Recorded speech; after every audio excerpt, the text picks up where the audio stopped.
Cette méditation est la 5e d'un parcours que nous avons commencé en début de semaine pour nous préparer à entrer dès ce soir dans la Semaine Sainte. Une manière de véritablement nous disposer à vivre en profondeur cette grande Semaine Sainte. En fait, c'est tout le carême qui nous y a préparés. Mais je ne sais pas pour vous, moi j'ai toujours l'impression que le carême c'est long au début, puis après on y arrive tout de suite à la fin, en se disant bon finalement est-ce que je me suis bien préparé? C'était l'occasion cette semaine, et c'est encore l'occasion par cette méditation de pouvoir nous y disposer, parce qu'on va vraiment aller dans le cœur du fruit pascal, je dirais, de recevoir les fruits de ce grand mystère pascal. Au cours de cette semaine sur le pardon, la miséricorde, la réconciliation, nous sommes partis de la source. Dieu est miséricorde, c'est le nom même de Dieu. Il nous a dit que de cette source, il y a des torrents qui dévalent, qui rejoignent d'abord la réalité de notre condition humaine, d'être humain faible, être humain limité, être humain pécheur. À partir de cela, nous avons vu que la miséricorde vient inonder notre condition de pécheur et nous laver du péché dans le sacrement du pardon. Nous avons vu la merveille de ce sacrement. Et nous avons vu que la grâce nous est donnée, que tout est grâce en fait, mais qu'il s'agit pour nous d'être disponibles à la grâce. Donc nous avons parlé de l'orientation fondamentale de notre âme vers sa source, au lieu de se replier vers les réalités du monde. Voilà où nous en sommes, et dans chacune de ces méditations, j'ai insisté sur la source qu'est la miséricorde de Dieu, et beaucoup insisté aussi sur le pardon de Dieu. Mais peut-être par vous-même avez-vous fait cet exercice, si je puis dire, cette appropriation, pour se rendre compte que, en fait, ce que l'on dit du pardon de Dieu à notre égard, c'est un modèle pour l'appliquer dans nos pardons à l'égard des autres. Mais justement, je vais reprendre ça, donc ça aura quelque chose de l'ordre de la reprise, du résumé, de l'approfondissement et de l'élargissement de ce que nous avons vu jusqu'alors pour le pardon. Et c'est pourquoi ceux qui nous rejoignent pour cette méditation, rassurez-vous, en tout cas j'espère, vous arriverez à comprendre et à plonger dedans, puisque cette méditation a sa cohérence pour elle-même. Et de toute façon, ce n'est pas nous qui œuvrons, c'est l'Esprit Saint. Alors je vous invite à ce que nous nous rendions disponibles à sa présence parmi nous. Au nom du Père, du Fils et du Saint-Esprit. Viens, Esprit de sainteté, viens, Esprit de lumière, viens, Esprit de feu, viens nous embraser. Et viens, Esprit Saint, descends sur nous, viens nous visiter en cet après-midi. Viens, Esprit Saint, saisir tout ce que nous sommes et l'orienter vers le Père. Viens, Esprit Saint, faire grandir la charité entre nous, car c'est elle aussi qui nous ouvre à la vérité. Et puis moi, Esprit Saint, je te donne tout ce que je suis, pour que tu puisses te servir de ma bouche, de mon intelligence, de mon cœur, pour offrir à mes frères et sœurs qui sont là rassemblés ce que toi-même veux leur apporter. Viens, Esprit Saint, descends sur nous, nous t'accueillons. Viens, Esprit de sainteté, viens, Esprit de lumière, viens, Esprit de feu, viens nous embraser. Cette méditation, je l'ai appelée « Pardonne-nous nos offenses comme nous pardonnons aussi ». Bien sûr, c'est une citation du Notre Père, l'une des demandes du Notre Père, et à bien y regarder, pas la plus évidente. À comprendre, en tout cas, à mettre en pratique. Parce qu'on peut d'abord se demander, est-ce que vraiment on doit pardonner? Est-ce qu'il faut toujours pardonner? Est-ce que tout est pardonnable? Parfois, on a l'impression que le pardon sera impossible, parce que la blessure est là et qu'on sent bien que, même quand des fois, on entend une parole biblique qui appelle au pardon et quelque chose en nous qui dit non, mais là, je ne peux pas. Et ça crée une forme de tension de se dire, j'entends que c'est ce que le Seigneur me demande, je vais y revenir dans quelques instants, et pourtant je m'en sens complètement incapable. D'autres fois, je me dis, non, mais c'est pas juste, quoi. C'est pas juste et en un sens, c'est trop facile. L'autre m'a blessé, gravement blessé, et il suffirait d'un « je te pardonne » pour que, hop, on n'en parle plus, je trouve que ce n'est pas très juste. Et voilà que se pose la question du rapport complexe entre le pardon et la justice. D'autres fois, on se rend compte qu'il y aurait quelque chose qui serait bon ni pour soi ni pour l'autre, de simplement dire allez, on pardonne, une sorte de parole prononcée, mais qui finalement ne serait pas porteuse d'une profonde réalité. Et que la blessure est là, qu'elle est encore là, et que le pardon n'apparaît pas comme thérapeutique. Voire même l'impression que le pardon, si c'est juste mettre un plâtre sur quelque chose qui a infecté, ça ne va pas guérir. Alors, je ne suis pas médecin, mais je pense que ça ne guérit pas, non. Voilà. En tout cas, vous voyez, il y a quelque chose qui paraît de l'ordre de recouvrir une blessure juste pour plus en parler. Ah, mais la blessure, elle est là, quoi. Qu'est-ce qu'on en fait? Donc, on se rend bien compte que pardonner, ça ne peut pas être simplement de l'ordre de l'injonction. Il faut pardonner, point. Voyez, il y a quelque chose de beaucoup plus complexe. Et ce plus complexe pourrait donner l'impression que parfois, il est légitime d'y renoncer. Et qu'à cet égard, certaines fois, quand on est bien disposé ou quand l'autre montre les signes de bienveillance, allez, on y va pour un pardon, et que d'autres fois, ce n'est pas possible ou ce n'est pas juste d'aller dans une logique de pardon. À cela s'ajoute le fait que nous héritons d'approches philosophiques et psychologiques qui jettent une forme de soupçon sur le pardon.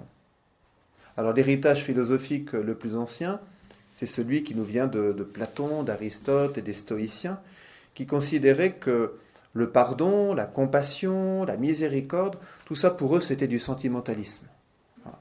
Ils parlaient de faiblesse d'enfant, histoire de dire quand on avance en maturité humaine, on ne se laisse plus prendre à ces choses un peu sucrées que seraient la compassion et le pardon.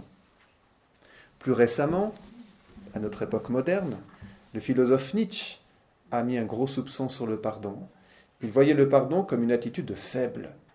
En voyant que le pardon, l'injonction au pardon dans l'Église catholique étant pour lui le symbole d'une morale d'esclave. La religion chrétienne empoisonnerait le monde avec cette religion d'esclavage où il s'agit d'être des soumis, et l'un des lieux particuliers, pour ne pas dire le premier de cette soumission d'esclaves, c'est de pardonner à ceux qui nous ont offensés. Là-dessus se rajoute toute la dimension psychologique, avec notamment l'école de Freud, où tout pouvant s'expliquer par les mécanismes de l'inconscient, l'être humain n'est finalement plus ni responsable ni coupable. Il n'y a pas d'offenseurs, il y a des malades. Je vous ai mis le texte numéro 1. Toute culpabilité paraît aujourd'hui pathologique. Elle ne peut être que fruit de complexes, de névroses, de pulsions dont il faut se libérer par l'aveu thérapeutique.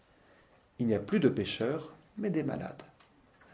Et de fait, pour beaucoup de personnes aujourd'hui, le psychologue a remplacé le confesseur. Alors qu'en fait, on n'est pas du tout dans le même domaine, soyons bien clairs. Mais quand même, il y a des personnes qui vont voir un psychologue comme on va voir un confesseur.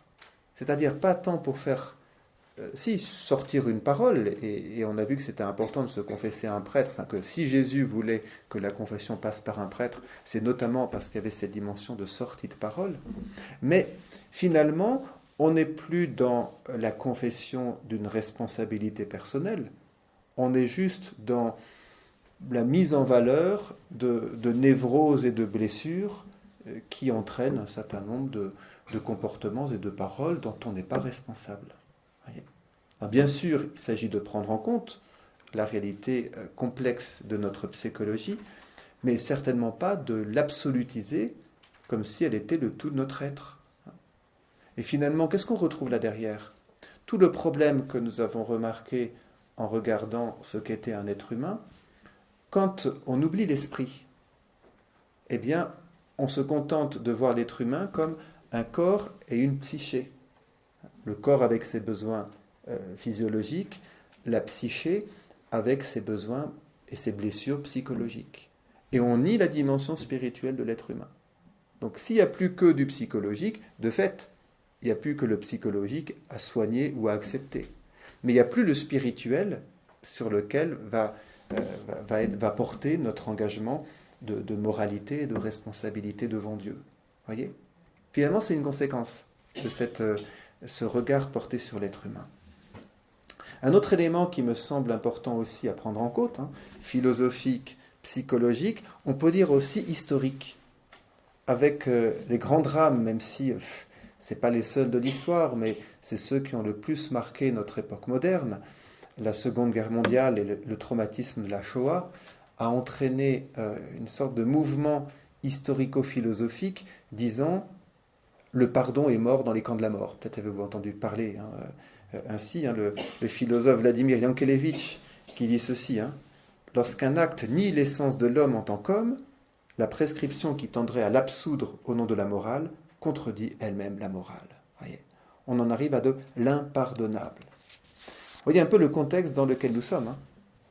Du philosophique qui va dire que pardonner c'est être faible, du psychologique qui va dire que non, il n'y a rien à pardonner, il n'y a pas de pécheur, il y a des malades. Et l'historique qui va dire on en arrive des fois dans la vie humaine à des choses tellement graves que c'est impardonnable. Voyez. Là-dessus, il nous faut quand même aller voir la révélation biblique. Non pas pour plaquer une parole biblique sur ce réel qui porte des vérités, attention, mais pour reconnaître que Jésus connaît le fond des cœurs. Rappelez-vous cette parole de Jérémie, le cœur de l'homme est malade et compliqué. Qui peut le connaître ? Réponse de Dieu lui-même, moi, qui sont les reins et les cœurs. Donc personne ne connaît mieux le cœur de l'être humain que Dieu lui-même, parce qu'il est créateur et parce qu'il nous aime en nous rejoignant dans tous les méandres de ce qui peut nous habiter. Donc on ne va pas plaquer du spi sur cette réalité humaine comme une sorte de vernis. On va aller voir pourquoi, alors que des conditionnements psychologiques, des approches philosophiques et des événements historiques pourraient nous conduire à renoncer au pardon, pourquoi le Seigneur Jésus, quand il parle, il est d'une exigence fondamentale par rapport au pardon. Allez, je vous en fais 5 exemples. Le Notre Père. Pardonne-nous nos offenses, comme nous pardonnons à ceux qui nous ont offensés. Dans l'évangile de saint Matthieu, c'est intéressant de voir que le Notre Père, chacune des demandes du Notre Père pourrait légitimer une très très longue explication. Que ta volonté soit faite, Jésus aurait pu commenter qu'est-ce que c'est la volonté de Dieu. Que ton règne vienne, il aurait pu développer qu'est-ce que c'est le règne de Dieu. Eh bien en fait, il n'y a qu'une demande que Jésus développe. Donc dans l'évangile de saint Matthieu, nous avons le texte du Notre Père, que nous connaissons par cœur, et ensuite, texte numéro 3, « Car si vous pardonnez aux hommes leurs fautes, votre Père céleste vous pardonnera aussi. Mais si vous ne pardonnez pas aux hommes, votre Père non plus ne pardonnera pas vos fautes. » Waouh! La seule demande que Jésus commente, comme s'il savait bien que c'était la plus compliquée. Et en même temps, il ne la commente pas pour l'adoucir, il la commente pour lui donner un cadre extrêmement clair. Si vous ne pardonnez pas, votre Père ne vous pardonnera pas. Attention, dans une logique, il s'agit de revenir à la source, c'est pas le Père attend qu'on soit là en disant on va voir si tu arrives à pardonner, puis si tu y arrives, allez, je pardonnerai. D'ailleurs, quand vous vous confessez, le prêtre ne vous demande pas est-ce que vous avez tout pardonné aux autres, parce que c'est la condition pour que je vous donne le pardon de Dieu. Non. Voyez ? Donc on se rend compte qu'on n'est pas dans un pardon de Dieu à la mesure de nos capacités à pardonner. On est dans une interpellation sur cette fameuse circulation de miséricorde. Voyez ? En fait, si vous ne pardonnez pas aux autres, en fait, la miséricorde, qui est une circulation d'amour, va être bloquée. Et donc, l'élan de pardon sera bloqué, aussi bien en vous comme devant l'offrir aux autres, que finalement en vous comme bénéficiaire. Parce que la miséricorde ne peut être qu'un élan, elle n'est pas quelque chose qu'on peut capitaliser en nous-mêmes. Donc si vous bloquez l'élan, il n'y a plus d'élan, il n'y a plus de miséricorde. Donc si vous ne pardonnez pas, votre Père ne peut pas vous pardonner, parce que vous bloquez un élan. Voyez ? Deuxième passage intéressant, c'est la fameuse parabole du débiteur impitoyable. Nous avons déjà parlé de cette parabole cette semaine. Pour ceux qui nous rejoignent, Petit rappel, on est dans l'évangile de Saint Matthieu au chapitre 18, et Jésus prend cet exemple assez étonnant d'un homme qui devait 10 000 talents. C'est-à-dire, je vous avais dit, j'avais fait le calcul en euros, je ne sais plus si c'est 100 millions d'euros ou davantage, en tout cas une somme considérable, un truc où on se dit, c'est pas possible d'avoir acquis une telle dette. Et on comprend tout de suite que cette dette, en fait, c'est celle de l'humanité pécheresse à l'égard de son Dieu. Et tellement elle est énorme. Voilà. Et puis, parce qu'il n'a pas de quoi payer, il obtient de la part du propriétaire, donc de Dieu, l'absolution, je ne sais pas si ça se dit comme ça, de toutes ses dettes. Voyez. Sortant de la rencontre avec le propriétaire, il croise l'un de ses frères qui lui devait 100 euros, l'équivalent de 100 euros, et il lui demande de rembourser jusqu'au dernier centime. Là, Jésus nous dit, vous vous rendez compte il y a quelque chose qui ne va pas ? Quelque chose qui ne va pas de la disproportion entre ce dont le Seigneur vous fait bénéficier dans sa miséricorde et le petit peu de miséricorde que vous êtes appelé à donner aux autres. La fin de cette parabole, une interpellation vive, texte numéro 4. Ne devais-tu pas à ton tour avoir pitié de ton compagnon, comme moi-même j'avais eu pitié de toi ? Et là ça se gâte.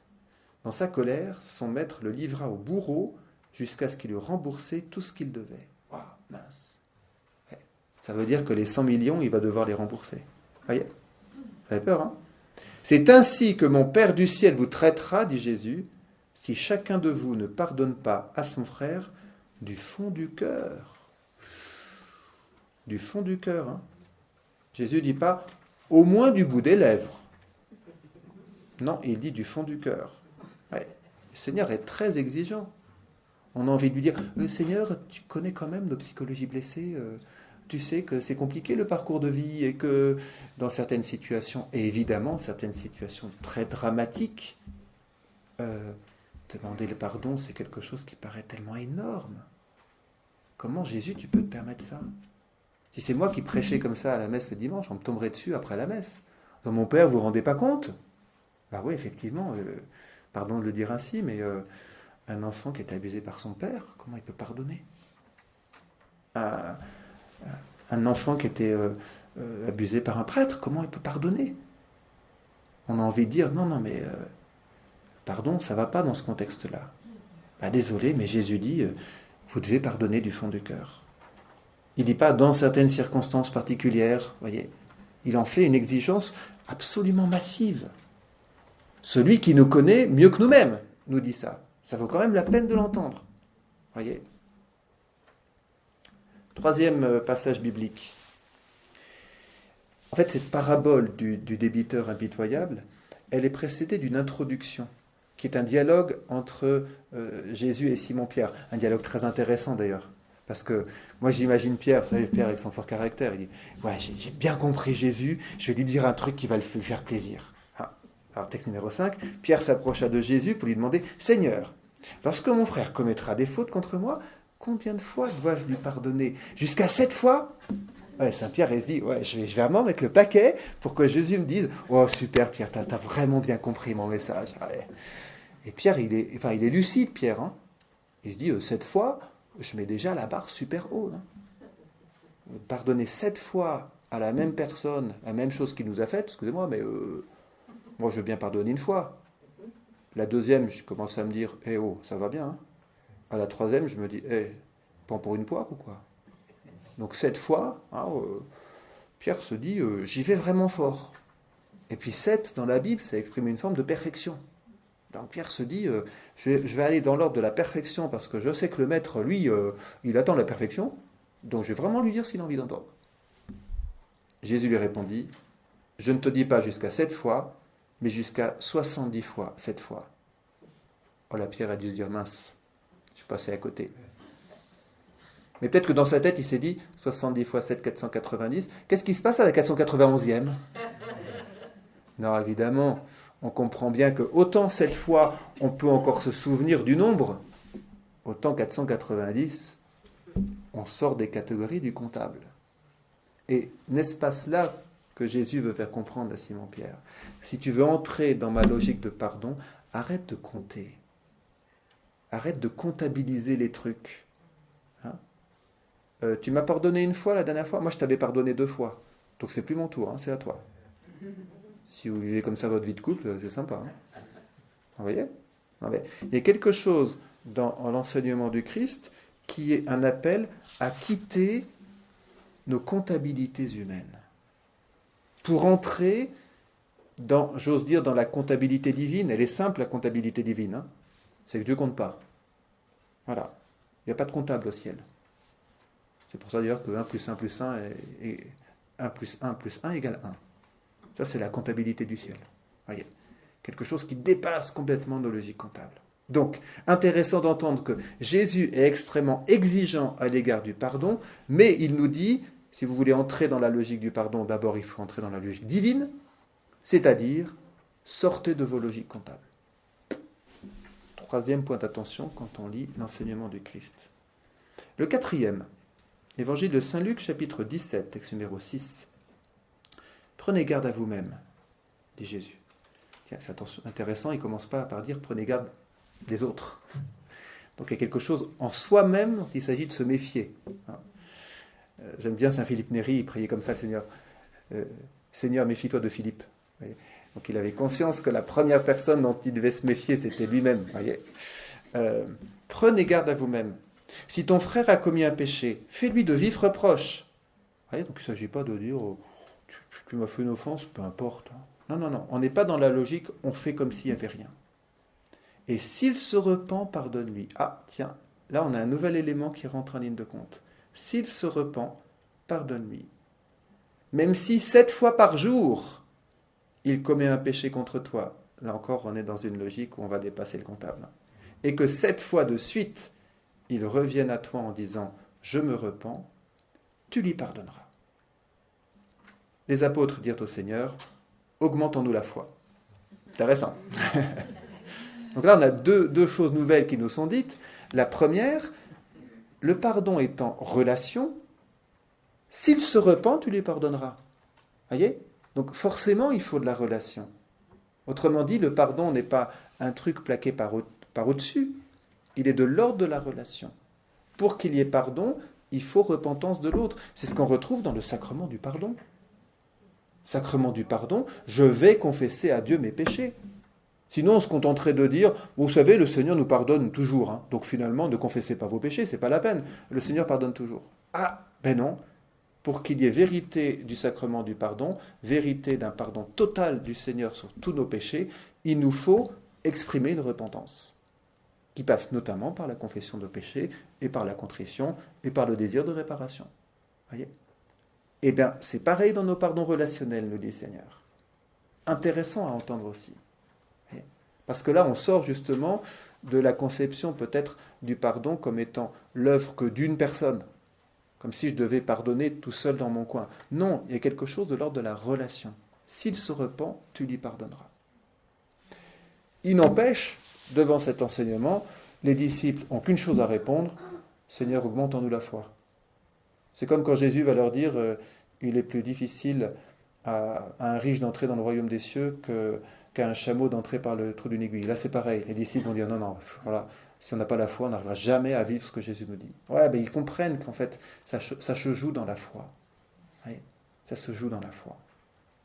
C'est bien notre foi, finalement, qui est en jeu dans notre disposition à pardonner comme chrétiens. Oui. 5e passage biblique, les paroles sur la miséricorde. Nous avons vu la béatitude, hein, heureux les miséricordieux, ils obtiendront miséricorde. Nous avons aussi évoqué ce qu'on pourrait qualifier de commandement. Soyez miséricordieux, comme votre Père est miséricordieux. C'est dans l'évangile de Saint Luc au chapitre 6. On lit en ces termes. Soyez miséricordieux comme votre Père est miséricordieux. Ne jugez pas et vous ne serez pas jugés. Ne condamnez pas et vous ne serez pas condamnés. Pardonnez et vous serez pardonnés. Vous voyez, il y a 3 verbes. Juger, condamner, pardonner. 2 verbes à la négative. Nous ne devons pas juger. Pourquoi ? Il y en a un seul qui connaît les cœurs, c'est Dieu. Nous, on ne connaît jamais le fond des cœurs de l'autre. Donc le jugement sur la personne, retenez le mot sur la personne, parce qu'on va y revenir dans quelques instants, nous est impossible. La condamnation, elle n'appartient aussi qu'à Dieu finalement. Dieu seul est en capacité, parce qu'il connaît le cœur en profondeur, de condamner ou de ne pas condamner. Sachant que son projet, on le connaît, c'est de ne pas condamner. Ouf. Pardonner. Voilà ce qui est de l'ordre de notre responsabilité et même de l'ordre de notre possibilité. Si vous étiez à la veillée hier soir, on a vu qu'en fait, en abandonnant dans les bras du Seigneur toutes nos difficultés à pardonner ou à demander pardon, nous pouvions entrer dans cet échange où lui-même nous dit, donc, venez à moi, vous tous qui peinez sous le poids du fardeau, et là on a déposé, et ensuite, prenez sur vous mon joug, car il est léger. Et on a vu que ce joug léger du Seigneur, c'est quoi? C'est sa miséricorde. C'est un joug, il faut le porter, mais Jésus promet qu'il est léger. C'est un joug léger d'endosser le comportement miséricordieux du Christ. Voilà sa promesse, on pourrait dire. En conclusion de ce petit parcours évangélique, qu'est-ce qu'on peut dire? Le Christ enseigne massivement une obligation, vous voyez, de pardon. Il en fait un commandement. Il n'en fait pas une option pour certaines personnes particulièrement disposées ou qui seraient dans des contextes de vie qui le favoriseraient. Voyez. Et ça, saint Paul va le reprendre dans l'Épître aux Colossiens, chapitre 3, texte numéro 8. Supportez-vous les uns les autres, c'est déjà intéressant comme expression, supportez-vous les uns les autres, et pardonnez-vous mutuellement si vous avez des reproches à vous faire. Le Seigneur vous a pardonné, faites de même. Voyez. Il n'y a pas d'hésitation, il n'y a pas d'exception. Vous voyez qu'on est bien loin de la conception platonicienne d'une faiblesse de gamin. Au contraire, on est dans le couronnement d'une vie chrétienne. Une vie chrétienne mature, c'est quoi? C'est de pardonner. Le pape François dira dans sa bulle d'indiction pour l'année de la miséricorde, c'était en avril 2015, pour l'année de la miséricorde 2016, il disait en introduction, l'agir miséricordieux, c'est notre style de vie. Le style de vie du chrétien, c'est quoi? C'est d'être miséricordieux, c'est de pardonner. Alors je vous propose dans un deuxième temps qu'on regarde, c'est quoi concrètement ce style de vie? Qu'est-ce qui caractérise ce style de vie chrétien? Et je retiens 3 caractéristiques principales de ce style de vie chrétien. Première caractéristique, pour parvenir à pardonner, il ne faut pas vouloir l'emporter sur l'autre. Or, reconnaissez que dans beaucoup de nos conflits, notre objectif, c'est quand même de l'emporter. Dans la vie de couple, vous êtes assez champion pour ça. J'ai raison et l'autre doit s'y plier. Ce n'est pas seulement vrai dans la vie de couple. Dans bien de nos relations, finalement, on envisage la logique relationnelle sous l'ordre d'un gagnant et d'un perdant. Voyez, il faut que l'autre se plie au fait que j'ai raison. Quand on transpose à la logique du pardon, qui va gagner? Et finalement, on va se dire, ben non, je ne vais pas pardonner parce que je ne veux pas perdre. Et c'est quand même moi qui ai été lésé. Donc non seulement j'ai été blessé par l'offense, mais en plus, il faudrait que je sois perdant en pardonnant. Ça ne va pas, non? Voyez? Et donc, si on envisage le pardon sous l'angle d'un gagnant et d'un perdant, il y a quelque chose qui ne va pas. Il y a quelque chose qui d'abord manque de quoi? D'abord, manque d'accueil du grand appel qui nous est lancé, celui de l'humilité. Voyez? Donc, tout pardon nécessite d'abord un abandon d'une posture de supériorité sur l'autre. Et quand on a été blessé, on peut se mettre en posture de supériorité. Voyez? Je suis le blessé, donc je suis celui qui est en droit d'attendre qu'eux. Et on n'est plus dans une logique de fraternité, d'égalité. Et donc, ça veut dire quoi, renoncer à vouloir être le gagnant et à faire de l'autre un perdant? Ça veut dire consentir à ne pas être dans la force dominatrice, mais à être dans la faiblesse. Et là, côté faiblesse, on n'aime pas trop ça. Mais regardez, la parabole du fils prodigue, Luc chapitre 15. Finalement, qu'est-ce que ce Père miséricordieux révèle? Sa faiblesse. Devant le fils cadet, il est faible, quoi. Et je pense que si le fils aîné, il n'est pas content, et puis peut-être même les servants et servantes autour, ils voient ce père, là, tout d'un coup, qui se jette au cou de son fils, qui l'embrasse, qui fait une fête, alors que ce fils lui avait piqué la moitié de l'héritage pour aller jouir avec des prostituées. Je pense qu'autour, on a dit, t'as vu comme c'est un faible. Il aurait au moins dû bien réprimander son fils, et puis lui dire ce que le fils demandait. Le fils avait préparé sa phrase, hein. Je ne mérite plus d'être appelé ton fils, prends-moi comme un de tes ouvriers. Ok, là il aurait manifesté sa supériorité, le père. Eh ben non. Tout faible, il court se jeter aux bras du fils. Donc moi j'imagine les gens un peu supérieurs autour dire, quel faiblard celui-là. Ouais. Ils ont la conception platonicienne du pardon. Quel faiblard. Ouais. Remarquez que cette faiblesse, le père l'a aussi à l'égard du fils aîné. Hein. Qu'est-ce qui se passe quand le fils aîné refuse de rentrer pour faire la fête? J'essaie de retrouver la phrase, est-ce que je l'ai?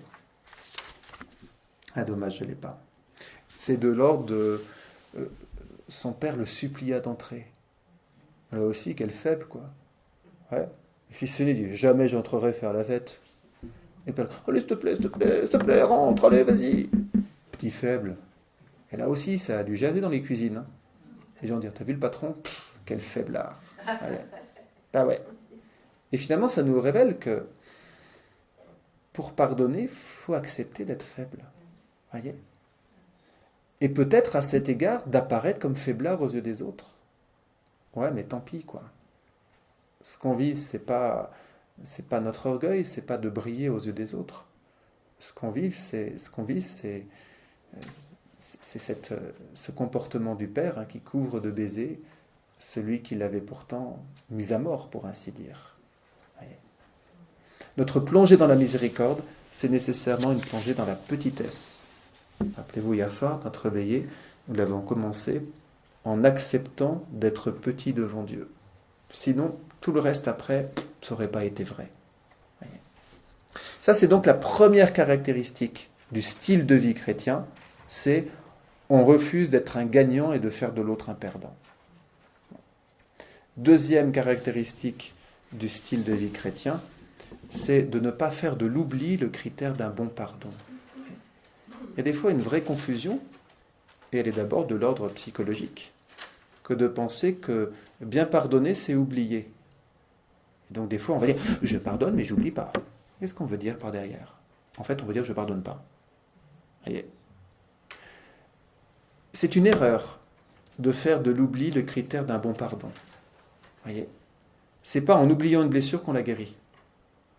Au contraire, il faut bien reconnaître qu'on l'a, hein, et c'est comme ça qu'on se soigne et on avance.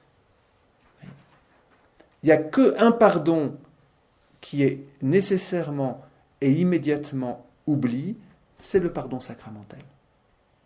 Il est plus qu'oubli. On l'a vu, il est anéantissement. Ça veut dire que le mal que j'ai commis n'est pas simplement mis de côté par le Seigneur, n'est pas simplement oublié par sa mémoire, il est anéanti par le mystère de Pâques. Cette puissance de l'offrande du Christ va jusqu'à rejoindre chacun de mes péchés confessés pour les anéantir. Et le mal n'existe plus. Il reste juste le souvenir qui va nous servir d'expérience. Parce que de fait, si je suis allé dans tel travers par tel péché, il faut quand même que je me souvienne du chemin qui m'y a conduit pour que je n'y retourne pas. Voyez. Donc ça ne porte pas là-dessus, mais ça porte sur la vérité du mal, voyez, qui a été profondément anéanti par le Seigneur. Bon, il n'y a qu'en Dieu que le mal est systématiquement et totalement, en même temps, pardon et oubli. Mais oui, plutôt qu'oubli, je préfère anéantissement. Pour nous, êtres humains, ce n'est pas en cherchant à oublier qu'on va véritablement pardonner. Et ce n'est pas en ne nous souvenant plus qu'on va pouvoir dire « Ah là, j'ai vraiment pardonné ». Un prêtre psychologue, qui a ces deux aspects complémentaires, hein, le père Jean Bourquette dit ceci, c'est le texte numéro 9 sur vos feuilles.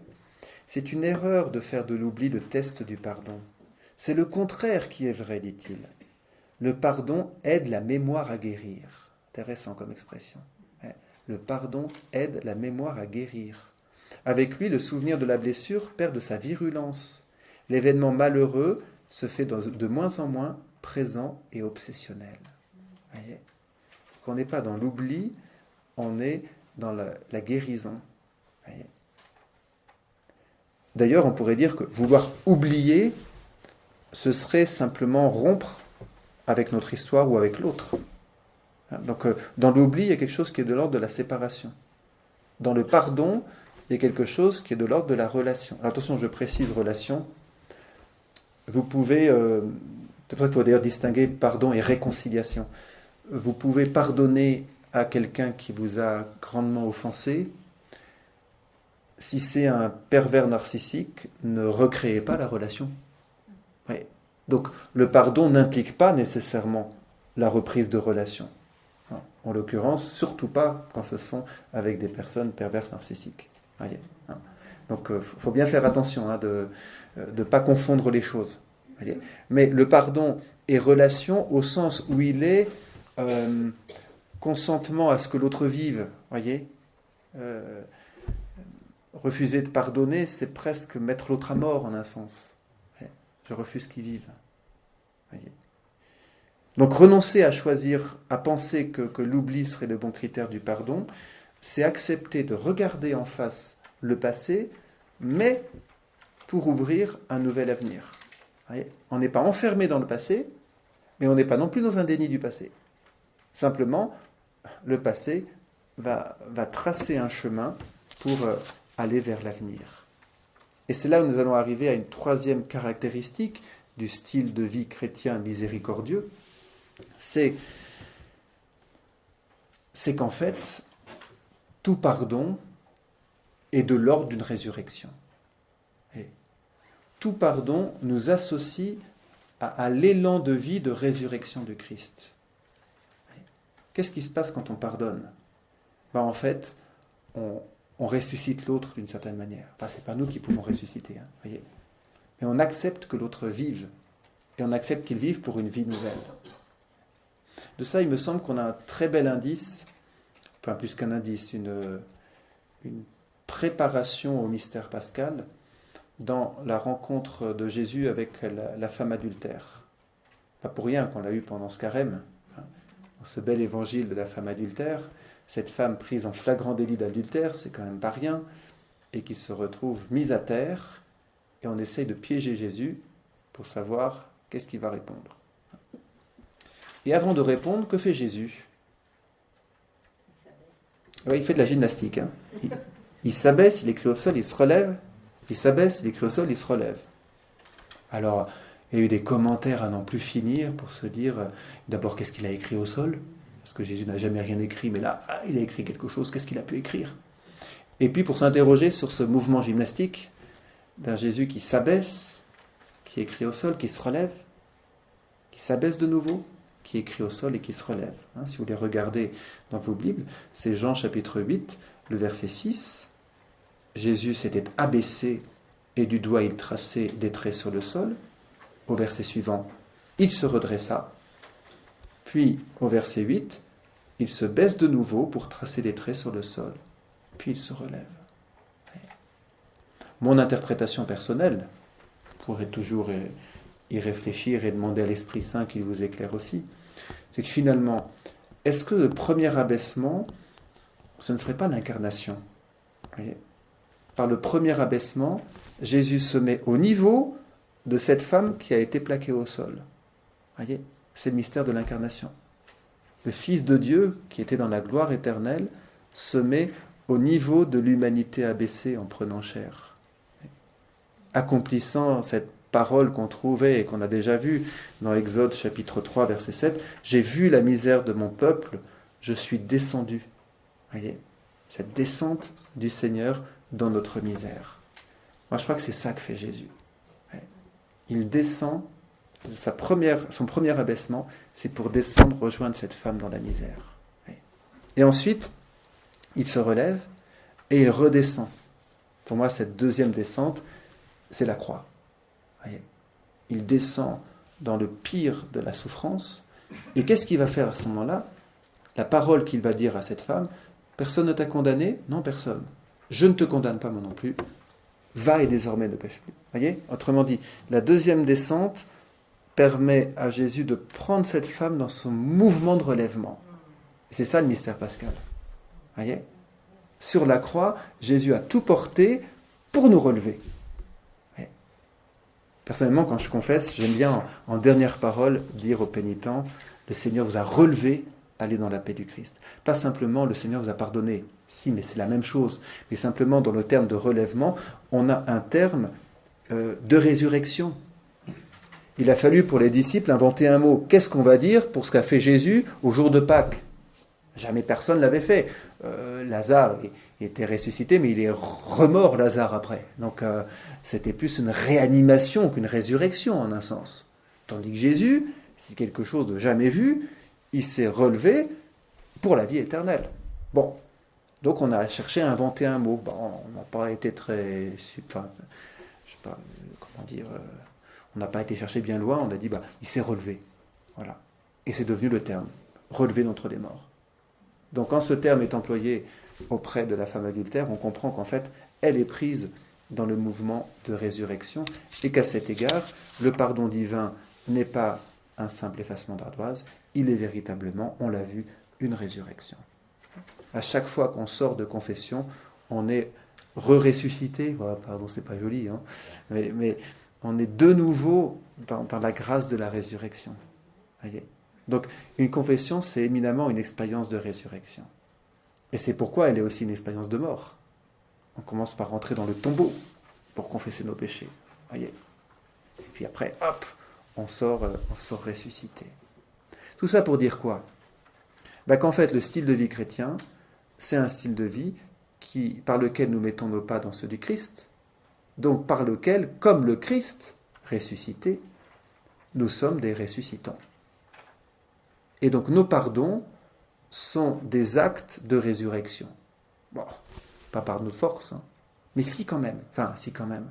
Au sens où elles sont un appel à vouloir devenir ressuscitants pour les autres, plutôt que de les enfermer dans la mort à cause du mal qu'ils ont commis. Ouais. Un exemple pour rendre les choses plus concrètes peut-être. Je l'ai trouvé chez le père Henri Caffarel, le fondateur des équipes Notre-Dame, donc très intéressé à la vie de couple. Et il reçut un jour le témoignage d'une femme qui avait trompé son mari. Elle l'a trompé pendant plusieurs mois, mais il se trouve que son mari l'a compris. Mais jamais elle lui a dit. Et voilà qu'un soir, elle va être prête à le lui avouer. Et c'est elle qui raconte comment ça s'est passé. C'est le texte numéro 10 sur le livre. Ne voulant pas saccager son bonheur, donc c'est elle qui parle de son mari, qui s'appelle Serge, ne voulant pas saccager son bonheur, je veillais à ce qu'il ne pût rien soupçonner. Son amour pour moi, d'une exceptionnelle qualité, s'approfondissait de jour en jour. Au cours d'une veillée, il m'exprima en termes qui m'atteignirent au cœur sa tendresse, son estime, son admiration. C'en était trop. Je laissai échapper « Si tu savais !»« Je sais, me répondit-il. » Ces mots firent exploser en moi une indignation aussi violente qu'injuste. Alors pourquoi me jouer cette affreuse comédie de deux choses l'une, où tu ne souffres pas de ce que tu sais et c'est la preuve que tu ne m'aimes pas, où tu es bouleversé et ta sérénité n'est que mensonge. J'étais hors de moi, agressive, railleuse, blessante. Il attendit que l'orage se fût apaisé. Puis calmement, gravement, tendrement, il ajouta « Comprends. Depuis 6 mois, j'ai cruellement souffert. Mais ma souffrance à moi était supportable, car elle ne m'abîmait pas. Je vis clairement ce que j'avais à faire, cela seul que je pouvais faire, t'aimer plus encore qu'auparavant, pour que tu ressuscites à l'amour. Et que cet amour tout neuf, non seulement brûle ton mal à sa flamme, mais te fasse un cœur nouveau, une pureté nouvelle, une beauté plus rayonnante que jamais. Et l'amour de Serge fait de moi cet être nouveau. »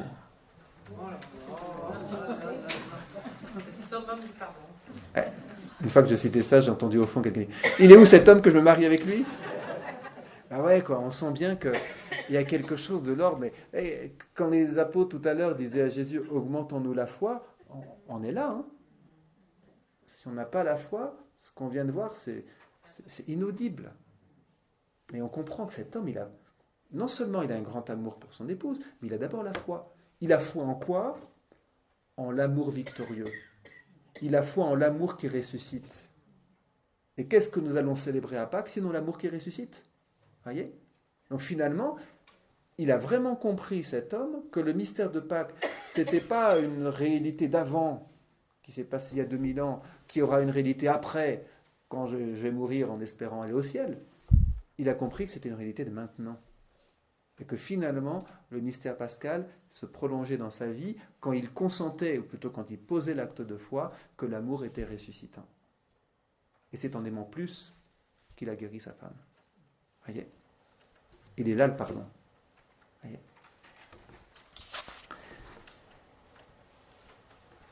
On va maintenant arriver à un troisième volet, qui est toujours dans le même chemin, à savoir que nous avons regardé jusqu'à présent en quoi le pardon était une exigence clairement posée par le Christ, et on commence à comprendre pourquoi, vous avez vu ?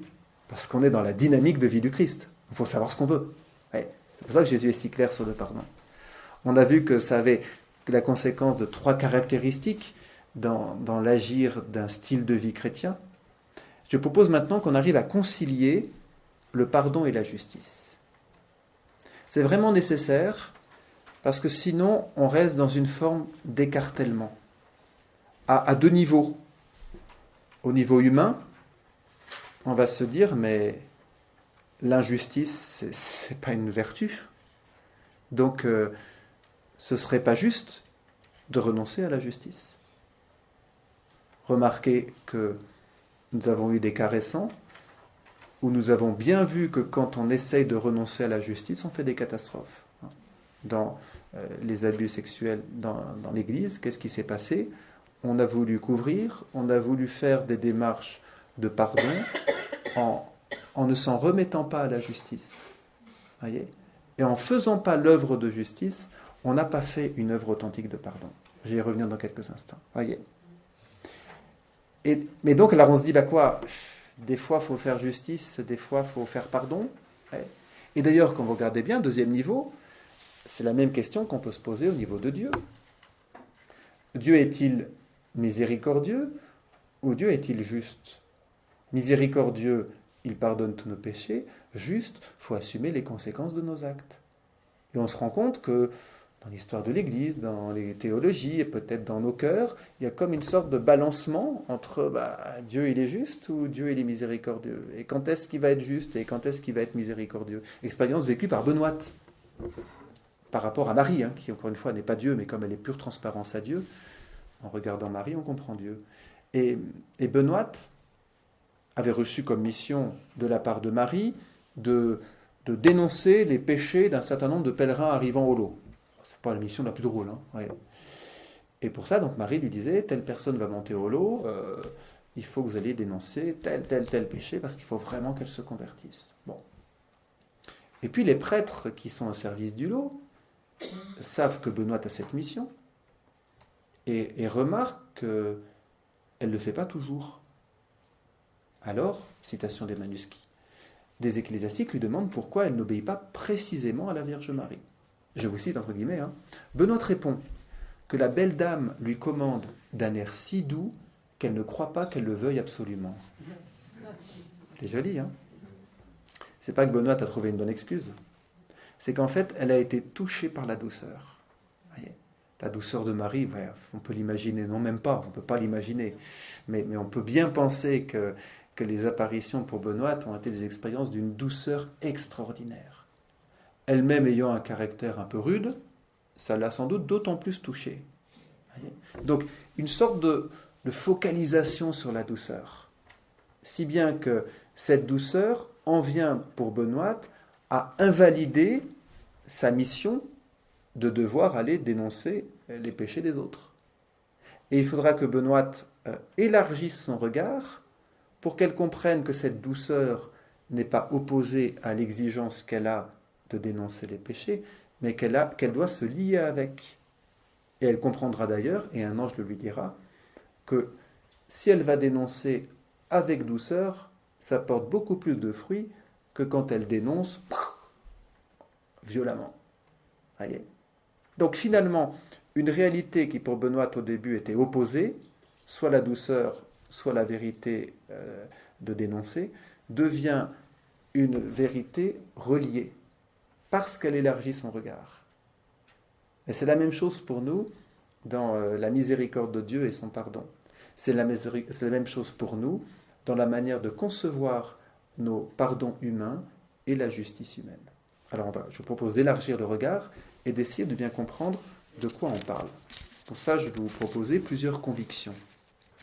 La première conviction, c'est que dans la Bible, ce n'est pas une conviction, c'est l'accueil d'une révélation, jamais la justice n'est invalidée au nom de la miséricorde. Voyez, jamais. La justice engage. Elle engage chacun à rendre à l'autre ce qui lui est dû. C'est un respect des droits. Ça s'impose comme un impératif moral. La justice doit donc avoir sa place dans les relations. C'est le cardinal de Courtrai qui avait dit ça en présentant le rapport Touvier. C'était donc ce collaborateur qui avait été caché dans une abbaye, hein, et il avait dit ceci, le cardinal Courtrai: le pardon sacramentel n'a jamais prétendu rendre caduque l'exercice de la justice par les hommes. Ouais. Quelque chose qu'on aurait bien fait d'entendre ces derniers temps, ou qu'on redécouvre peut-être ces derniers temps, parce qu'il y a une vraie démarche dans notre vie d'Église. Hein. Voyez, donc le pardon que l'on accorde à un offenseur ne se substitue pas aux juges qui doivent déterminer la culpabilité et la sanction appropriée. Voyez.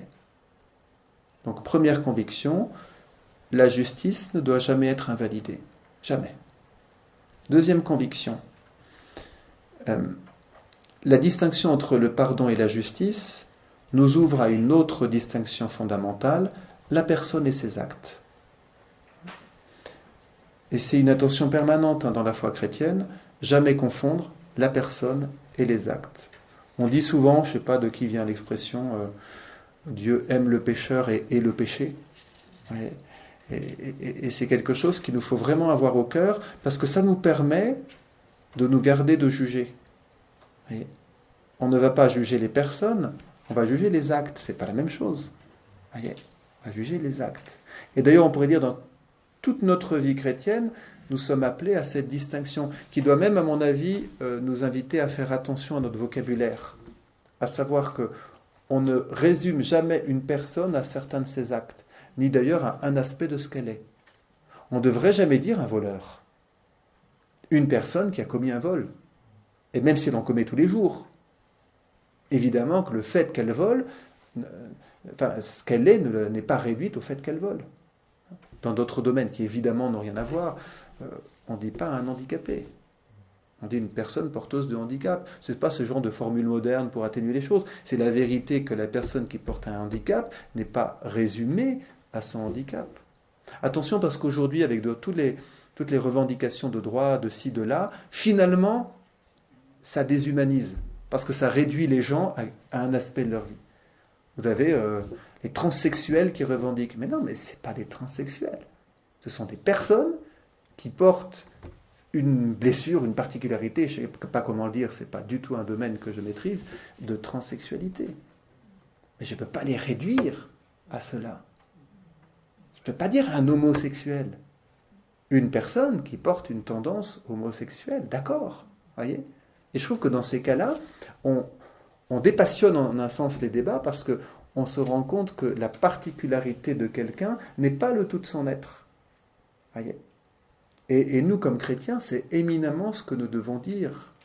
Parce que la dignité d'une personne, même le pire des criminels, porte encore sa dignité de personne. Voyez ? C'est vraiment important pour nous. Et voyez que ça va nous aider à distinguer la justice qui va concerner les actes de la personne et le pardon qui va concerner notre regard sur la personne dans son entier. Voyez ? C'est important d'être précis dans notre vocabulaire. Fort de tout cela, je vous invite à écouter ce que dit le Concile Vatican II dans son décret sur l'apostolat des laïcs, qui s'appelle Apostolicam Actuositatem, sur des jolis mots. Au numéro 8, il dit ceci: il faut satisfaire d'abord aux exigences de la justice, de peur que l'on offre comme don de la charité ce qui est dû en justice. Ah, voilà une distinction intéressante. Voyez ? Entre le dû et le don. La justice est un dû, le pardon est un don, c'est même écrit dedans. Voyez ? La justice est un dû, le pardon est un don. La justice est un dû, alors que la miséricorde est un don, c'est-à-dire un acte de charité. Faire justice, ce n'est pas un acte de charité, c'est un acte de devoir. Voyez. Faire miséricorde, ça dépasse le fait d'être quitte pour entrer dans l'ordre de la charité. Voyez. C'est vraiment important, parce que ça nous permet de saisir que nous avons besoin des deux. L'être humain a besoin de justice pour rétablir les choses et sanctionner, pour reconnaître un mal qui a été posé, mais l'être humain a aussi besoin d'amour. Et donc il a besoin de charité. Donc il y a besoin du dû, mais il y a aussi besoin du don.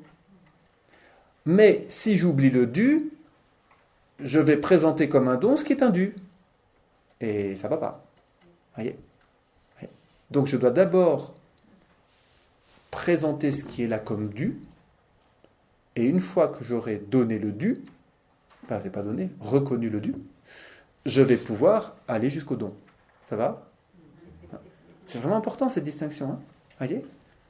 Le père Jacques Sommet, je ne sais pas si je l'ai mis sur vos feuilles. La justice est un combat toujours nécessaire. Il est sur les feuilles ou pas ? Bon, je vous le cite. Le père Jacques Sommet qui a écrit un livre qui s'appelle Passion des hommes et pardon de Dieu, en 1990. Passion des hommes et pardon de Dieu. Il écrit ceci. La justice est un combat toujours nécessaire pour que des êtres, des groupes, des nations ne soient pas opprimés, voire supprimés par la violence. La miséricorde est nécessaire pour qu'ils ne soient pas abandonnés impitoyablement à la spirale de l'inimitié sans recours. Voyez.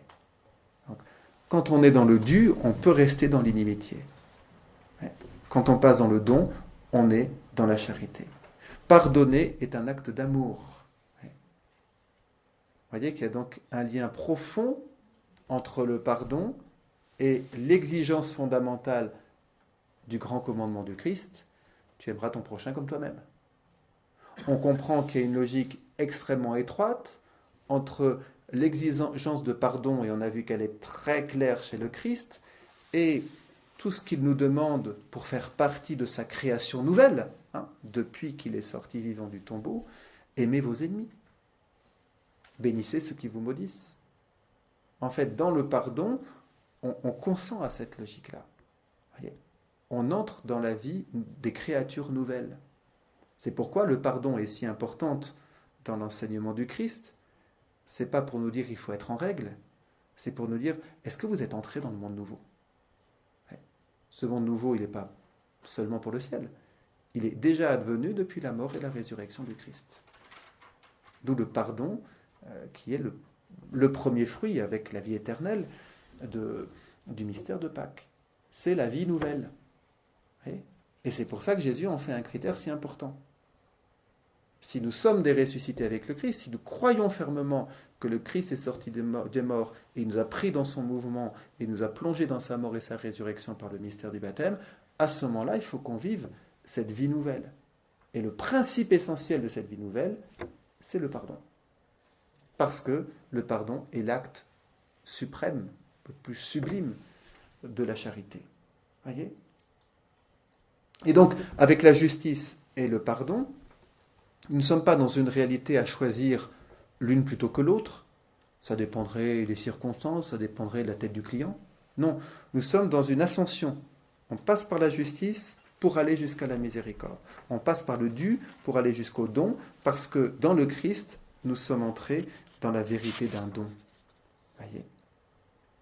Ceci étant dit, dernier aspect sur la justice et le pardon, il me semble que c'est important aussi de l'entendre, puisque c'est de l'ordre de l'amour, le pardon ne peut jamais contraindre l'autre.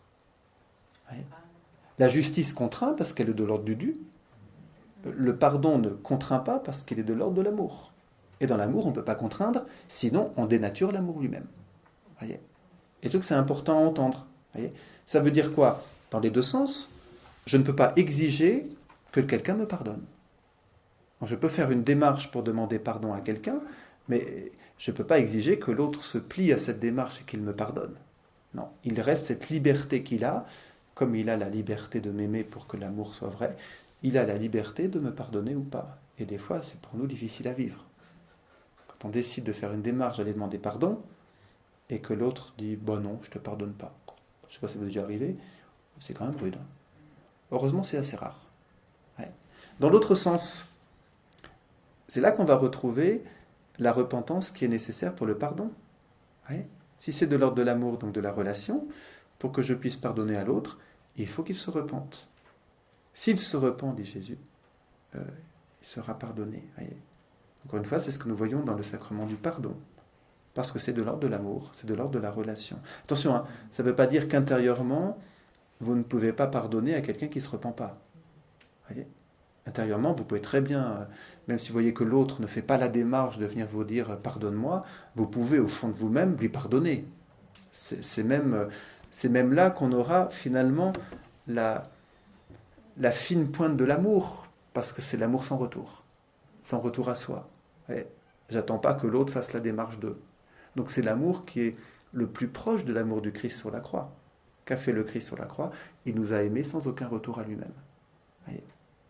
Donc de fait, autant le pardon appelle la repentance, autant notre acte suprême d'amour, il va être de pouvoir dire « mais je pardonne à l'autre, même s'il ne demande pas ». Et vous percevez bien que pour que la relation puisse se recréer, il faudra que l'autre fasse une démarche de repentance. Et là, on touche le sacrement du pardon, qui est sacrement de réconciliation, donc qui nécessite une démarche de repentance. Allez. En conclusion de tout ce que nous avons vu sur la miséricorde et le pardon, je dirais que j'ai essayé, pardon si j'ai insisté, qu'on ne quitte jamais la source. Parce que si on manque d'aller à la source, on s'assèche. On rentre dans des concepts, on rentre dans des considérations qui ne sont plus l'élan de vie qui nous vient de la source de la miséricorde, qu'est le Seigneur, et auquel nous sommes participants par son mystère pascal. Voyez. Et donc, en allant jusqu'à la source, on se rend compte qu'on n'est pas devant une réalité impossible pour nous parce qu'on n'est pas toujours bien disposé. On est dans un acte fondamental de foi, d'abord que tout se reçoit de Dieu. Et finalement, le pardon devient le lieu par excellence de discernement ou de prise de température de la vérité de notre foi, en un sens. De la vérité de notre disposition à tout recevoir de Dieu. Parce qu'on peut des fois avoir des conceptions un peu pharisiennes, quoi, de penser que c'est par nos forces. C'est parce que nous faisons. Non. C'est pas par nos forces, c'est parce que nous recevons. Voyez. Et finalement, le pardon est toujours un appel à dire « est-ce que tu veux recevoir ?» Et quand on peine à pardonner, qu'on se dit justement « ah, je suis peut-être pas suffisamment orienté pour recevoir. Donc j'en fais mon truc, j'en fais mon problème, j'en fais ma blessure, donc évidemment, j'arrive pas à pardonner. » Voyez. Et que donc, le pardon soit pour nous non seulement, soit vraiment cette expression d'amour, mais finalement, soit aussi comme puissance d'évangélisation, le témoignage de ce monde nouveau qui est advenu. Et c'est là où les chrétiens ne sont pas faibles à pardonner, ils sont témoins à pardonner. Témoins d'une réalité nouvelle qui est déjà advenue. Alors il ne faut pas s'étonner si elle n'est pas comprise ou si elle déstabilise les autres. Parce que justement, elle vient interpeller. Avez-vous conscience que nous sommes entrés dans un monde nouveau? Et que ce monde nouveau, le premier lieu où on en témoigne, c'est dans nos capacités à pardonner. Voyez. Et là, nous disons vraiment, il y a une puissance de résurrection qui est à l'œuvre. Je vous souhaite de vivre de cette puissance de résurrection, qu'elle puisse vraiment rejoindre toute votre histoire personnelle, tout votre passé, toutes vos blessures, toutes les offenses que vous avez causées, toutes les offenses que vous avez reçues, pour que la puissance du ressuscité puisse vraiment les traverser et les transfigurer. Gloire soit au Père et au Fils et au Saint-Esprit, comme il était au commencement, maintenant et toujours, et dans les siècles des siècles. Amen. Au nom du Père, du Fils et du Saint-Esprit. Amen. Esprit. Amen. Esprit. Amen. Esprit. Amen. Esprit. Amen.